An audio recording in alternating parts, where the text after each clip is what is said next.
трупал злато като в несвяст. Любовал му се на светли, изпаднал вечер в луд захлас.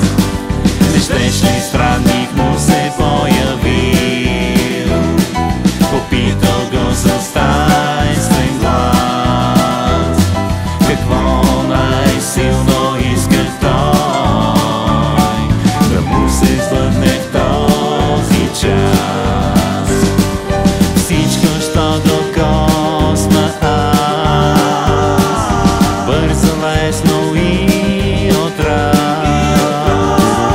се превърне то навред в златен чудноват предмет.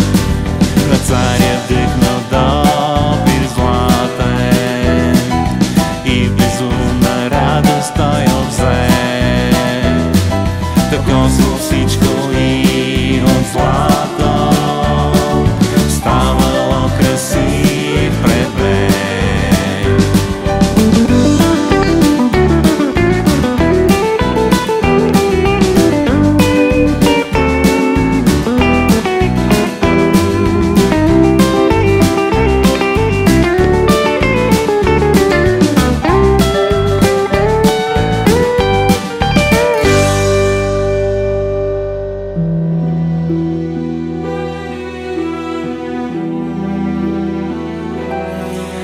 Царю, сега щастлив си вече,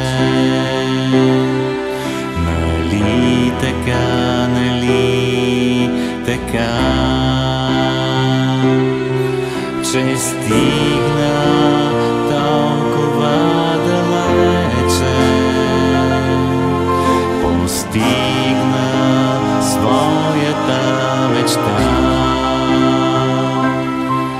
О, страннико, от щастие летя,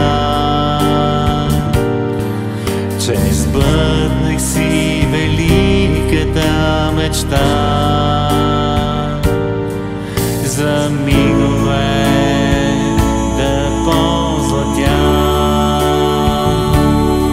света в моите крака. С ужас изведнъж видял метал на своята рана, а в статуя студена златна малката си дъщеря.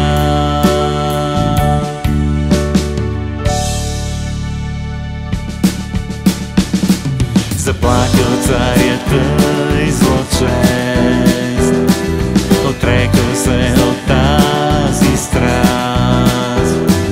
Тогава чул той онзи глас, нашепвайки му блага вест.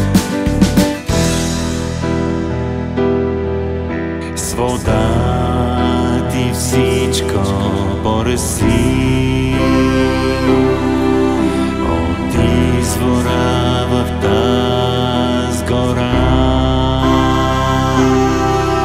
където люляк млад цъфти,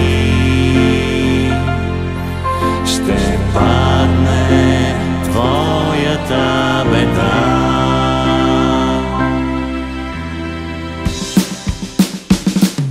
Царят готова направил, света естествен върнал пак. В него той прогледнал сразу пукът ценна му дала знак. Блажен е този, който вижда голямо в малко в този свят.